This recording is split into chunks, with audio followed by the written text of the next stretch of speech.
Je m'appelle Vincent Latan, j'ai 14 ans. Je suis en 3e au collège Jean Moulin et je voudrais être ailleurs. Loin, très loin de cet enfer.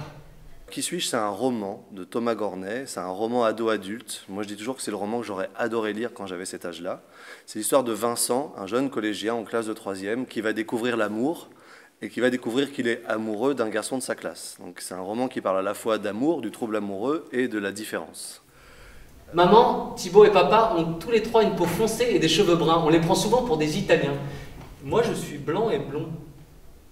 Un peu fade quoi. Je me fais penser à une endive. On a travaillé avec un dessinateur de bande dessinée qui est Hugues Barthes, dont j'adore les romans graphiques et qui a un univers qui me paraît complètement compatible avec l'écriture de Thomas Gornet, qui lui aussi a une douceur, a un humour, une naïveté aussi. J'ai très chaud. Je transpire à grosses gouttes, Cédric pas du tout. Mon gel me coule sur le front, mes cheveux doivent se casser la gueule. Et toi, tes parents, ils sont encore ensemble? Ouais, T'as des frères et sœurs? un frère. Il est en terminale, il est con.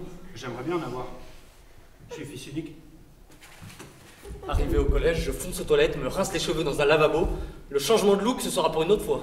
Ce que j'aime dans la littérature jeunesse, c'est quand elle parle de sujets graves, de sujets de société, mais avec beaucoup de tendresse, de positivisme et d'espoir. Donc c'est le cas de Qui suis-je?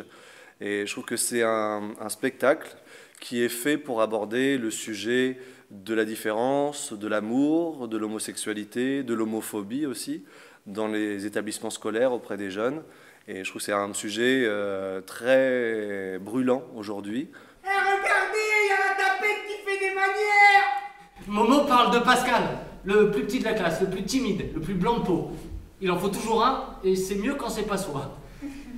Le grand jeu de Momo depuis la 6e, c'est d'emmerder Pascal. Et donc ce spectacle doit être aussi, pour moi, un outil dont on doit s'emparer avec les équipes enseignantes, les équipes des théâtres, pour aborder ces sujets-là, avec la bonne humeur, avec les dessins de Hugues Barthes et avec énormément d'espoir.